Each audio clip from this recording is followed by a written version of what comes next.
More Americans watch World News Tonight with David Muir than any other newscast.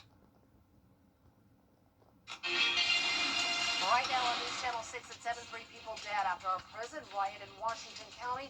We'll have the latest in the investigation. And the Georgia legislative session is underway in Atlanta. What are the top priorities for state lawmakers? And your news at 7 starts now. Live from Television Park, this is WJBF News Channel 6 at 7.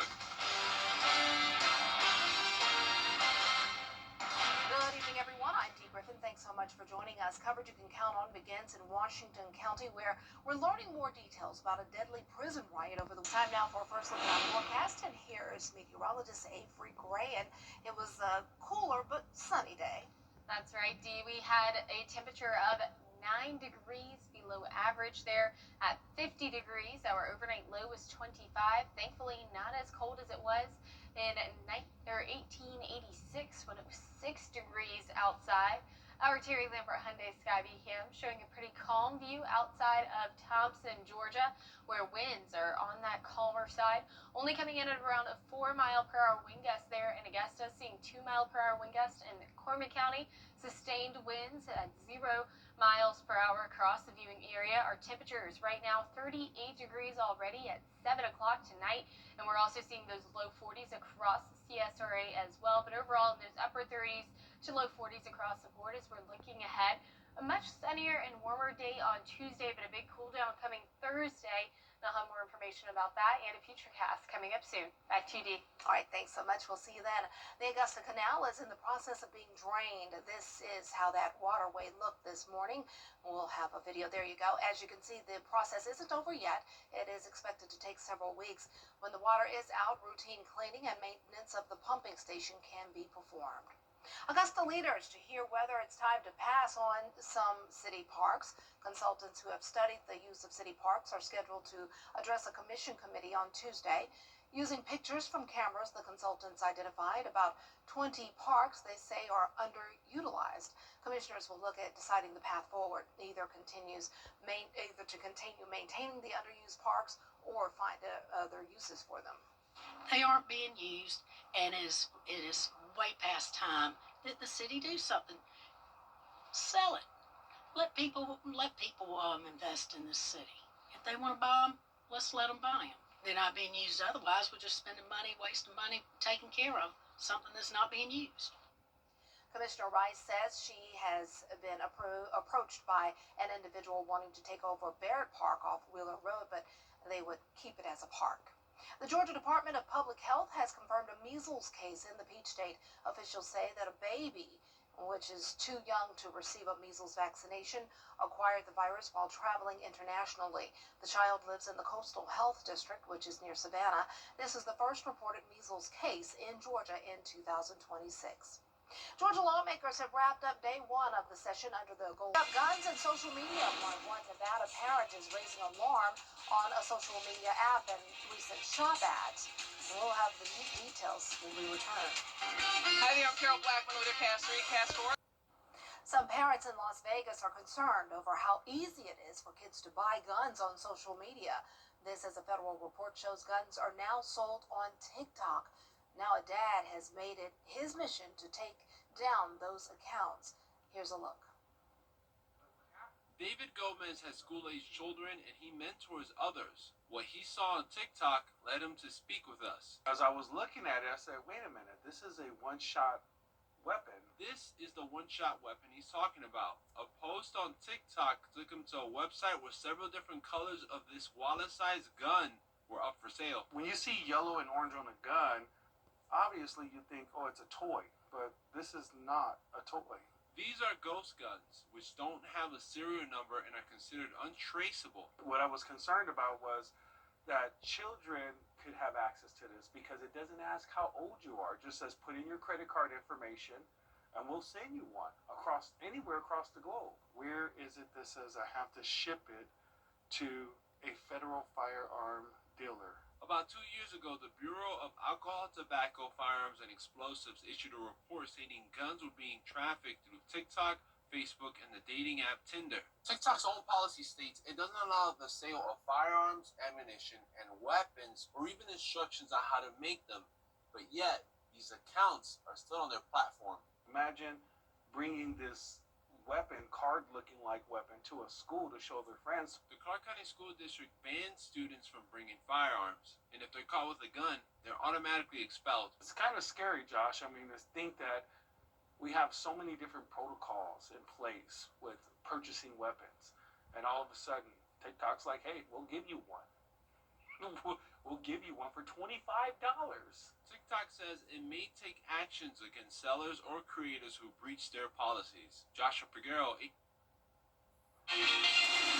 we are extreme cold tonight and then Thursday, expecting some rainfall and some winds. I'll have that future cast coming up right after the break.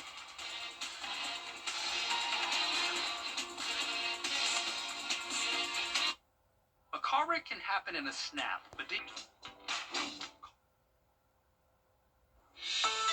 your most accurate forecast with WJBF Live 5 for 6. Welcome back. Temperature is already pretty cool right now at 7:15 p.m. 38 degrees here in Augusta. We're seeing those upper 30s to low 40s across the board. We do have an outlier though in Scrubbing County there at 34 degrees. Our winds are not really existent right now, which is a little bit surprising because we have these high pressure systems off to our west and then to our east as well. But right now, wind gusts not looking like much. Pretty calm outside there. Terry Lambert Hyundai Skyview cam outside of SRP Park. Again, pretty cool. No wind coming in. Dew points at 23 degrees, so a bit on that more saturated side than it has been. It's been on that pretty dry side all day long, and winds are expected to increase throughout this week. So even though we've had a break from the winds today and it's been very nice, we're starting to see those wind gusts pump up to 25 on Wednesday, 30 on Thursday, and that's when our next chance for rain is Wednesday night into Thursday morning. So here's a look at that, 20% there on Wednesday and then 10% on Thursday. So here's that on the Futurecast. And notice I say rainmaker here, our next rainmaker, because that's all it's bringing us is rainfall. We're too far south. Temperature is not going to get cold enough. We're also seeing dry air in place, not expecting any snowfall, just expecting that rainfall all the way up until the early morning hours of Thursday. But Thursday by 11 o'clock, we're clear. So we are good to go. Tomorrow morning is going to be cold, though. So make sure you give yourself extra time to maybe start your car in the morning. 26 degrees by 7 o'clock, 34 by 9. I know I would definitely like to go into a heated car as soon as I head out the door. Temperature is rising to 60 on Tuesday and Wednesday. We're dropping down significantly on Thursday, though, to 46. We'll warm up briefly on Saturday, and then another cool down occurs, and that's because of a trough that comes through. That's an upper level system bringing in Arctic air with it. So it brings in all of this Arctic air from the northeast, bringing it down into our area. And we're also could possibly see a low spin up because of that trough. That's a possibility if it does happen. We're just looking at some showers. It's going to be super cold, not snow as of yet, but it is going to remain cold as we look 6 to 10 days out in advance. And our overnight low temperatures are going to be extremely cold as well, possibly even seeing a winter weather advisory on Thursday night into Friday night with an overnight low of 22 degrees. But tonight our overnight lows are dropping down to 26. Highs tomorrow very nice and warm at 60 degrees. 60 nice and warm compared to today when we were at 50 degrees. And here is a look at your 10-day forecast, where we're expecting some pretty typical average temperatures for the next couple of days, and then much cooler temperatures. And even the possibility of snow has been going around. Right now we're just forecasting rain, but Miller Hyatt is here to tell us a lot more about those snow setups and what we can expect.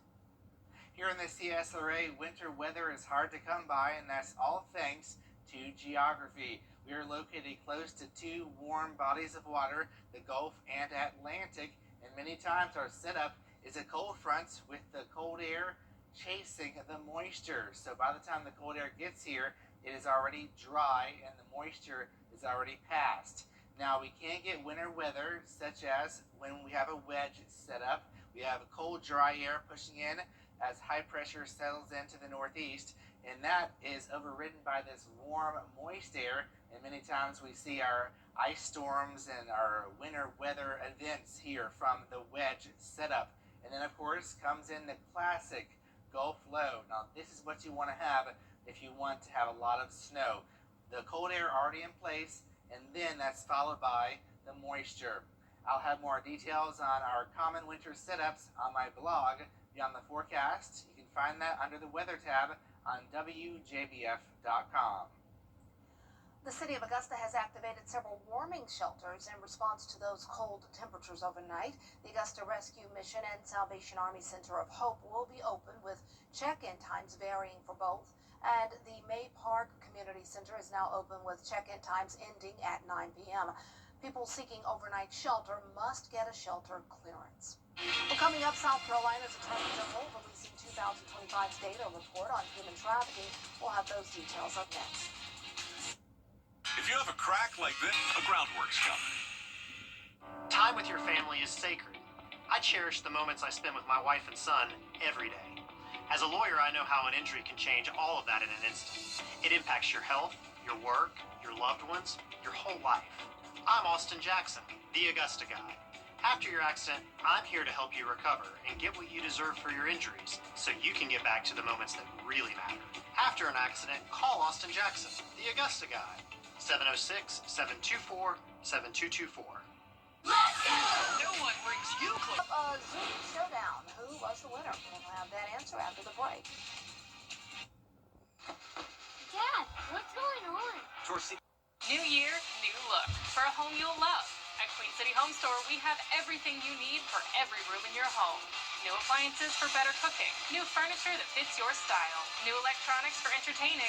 New mattresses for comfort all night long. From small upgrades to full makeovers, create the new look that brings out the new you in a home you'll love all year long. Find your style at a Queen City Home Store near you or at queencityonline.com. New couples. He on FaceTime with a naked girl in the shower, just smiling like Chester Cheetah Cat. That was an old picture. Old secrets. We asked, have you had any sexual contact with Becky? There was deception indicated to that question. So, Lottie, Dottie, and everybody, including your girl right there. Raw emotions. She's the only woman I ever loved, but not to listen, it hurts. We have to break down these walls. Divorce Court. Weekday mornings at 8 on CW6.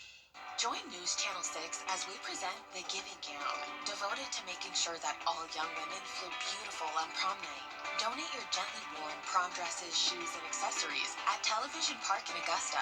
Then join us on Saturday, February 7th at First Baptist Church of North Augusta from 9 to noon. Browse our large selection of items to try on and take home for free. The Giving Gown, sponsored by Bridgestone, Aiken Regional Medical Centers, and News Channel 6. No matter when your accident happens. Well, you heard the story about the lion and the mouse.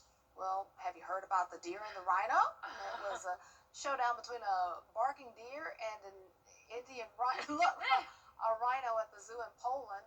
Oh, he's If so you have- happy. If you have money on the rhino, think again the 37-pound deer named Dad scared away the 2-ton rhino to defend his mate. And the zoo officials say the rhino is gentle and is aware of her size, so she didn't want to put up a fight. Yeah, the rhino's like, she's very playful. yeah, the rhino's Yeah. like, I saved you. I could have done worse, but I was just playing. Look at her moving her head. I'm just And playing. then look, she just barely taps him. Yeah, too Aw. cute. She's That's like, so crazy, the depth perception, though. It is. Because That the deer deer. doesn't look 37 pounds at No. all. Wow. And it's like the rhino's like, I saved you. I could have done worse. Yeah. Well, with those cold temperatures, we might see deer in the overnight hours. Oh, yeah. Overnight lows dropping down to 26, tomorrow high of 60. Normal January-like temperatures continuing with a big cool down on Thursday. And then once again on Monday, the chance for rain is there. But again, just rain for now. If it changes, we'll be the first to let you know. Wow. Well, we might see some deer, but I'm sure we won't see any rhinos. Yes. If you do, call us. Let us know. Exactly. Let us be the first person you call. Thanks so much for joining us. Our next news continues at 11. Have a great but safe evening.